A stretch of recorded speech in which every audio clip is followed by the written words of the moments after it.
16 de setembro de 1992.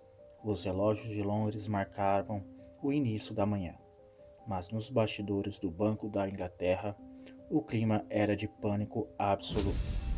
Nas telas dos computadores, a libra esterlina, uma das moedas mais antigas e poderosas do planeta, estava despencando em queda livre. Bilhões de dólares evaporaram a cada segundo. O governo britânico, desesperado, começou a queimar suas próprias reservas de dinheiro e elevou a taxa de juros para impressionantes 15% em um único dia para tentar conter o sangramento. Foi tudo em vão. O que o governo não sabia era que, do outro lado do Atlântico, em um escritório em Nova York, um único homem havia armado uma armadilha financeira perfeita.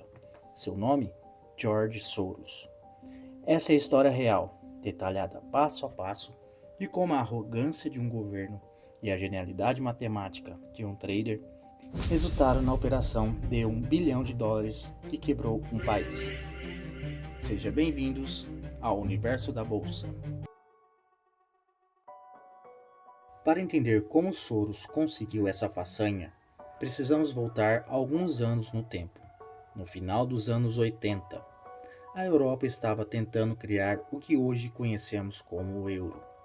Para fazer isso funcionar, os países criaram um sistema chamado MTC, o Mecanismo de Taxas de Câmbio.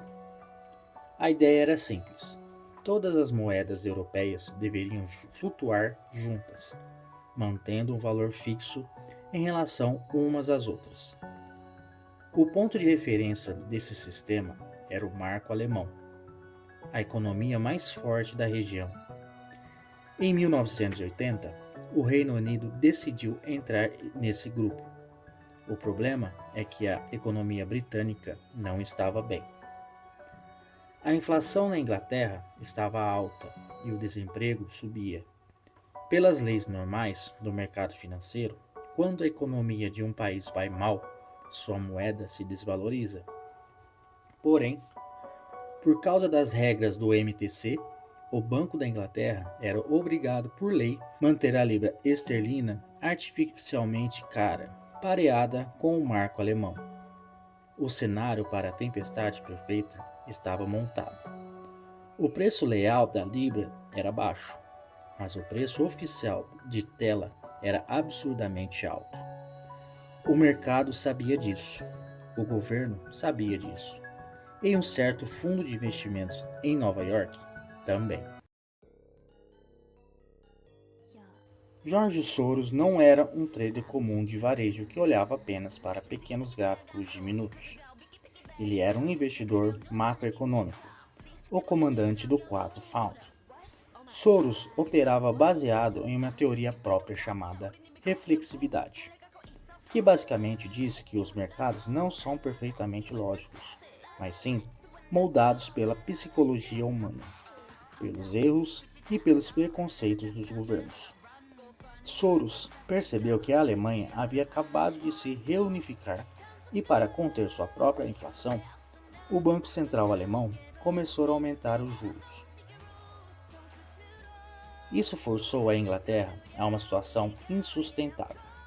Ou eles aumentavam os juros britânicos para acompanhar a Alemanha, o que destruiria a economia local, que já estava em recessão, ou eles teriam que sair do acordo europeu e desvalorizar a libra.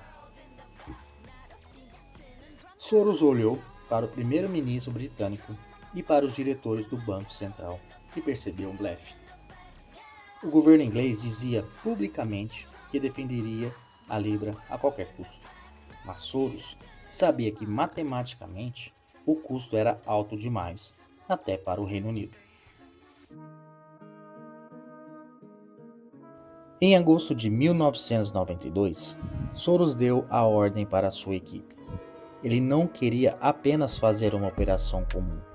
Ele queria ir para a guerra contra o Banco Central da Inglaterra. O Quantum Fund começou a montar uma posição vendida, o famoso short. A estratégia funcionava assim. Eles pegavam emprestados bilhões de libras esterlinas de bancos e investidores e imediatamente vendiam essas libras no mercado em troca de marcos alemães e dólares. A lógica era brutal. Se a libra despencasse no futuro, Soros poderia recomprar as mesmas libras por um preço muito mais barato, devolvê-las para quem o emprestou e ficar com a diferença bilionária como lucro puro. No início, a posição era de alguns bilhões, mas quando Stanley Druckenmiller, o braço direito de Soros, veio até sua sala dizer que deveriam aumentar a aposta, Soros respondeu com uma frase que ficou eternizada em Wall Street: vá direto ao ponto. Se a análise está correta, você deve mirar na jugular. Monte uma posição de 10 bilhões de dólares. Chegamos ao fatídico dia 16 de setembro de 1992.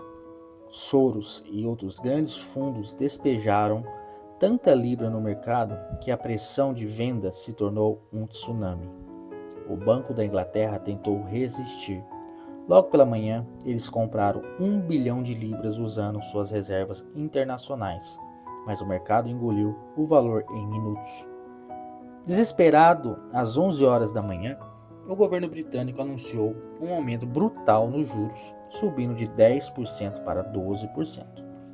O mercado ignorou o anúncio e continuou vendendo. Às 14 horas, em um ato de puro desespero, anunciaram um novo aumento, elevando os juros para 15%.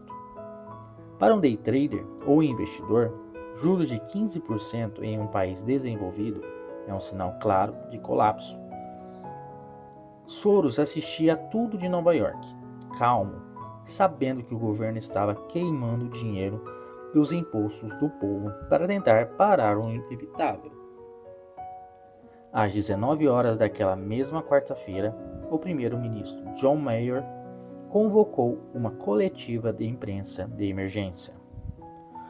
O Reino Unido estava oficialmente se retirando do mecanismo europeu de câmbio. A libra foi desvalorizada em 15% em poucas horas. O Banco da Inglaterra havia se rendido. Quando a poeira baixou na manhã seguinte, as contas foram feitas. O Quantum Fund de George Soros havia lucrado exatamente 1 bilhão de dólares em uma única operação que durou pouco mais de 14 horas.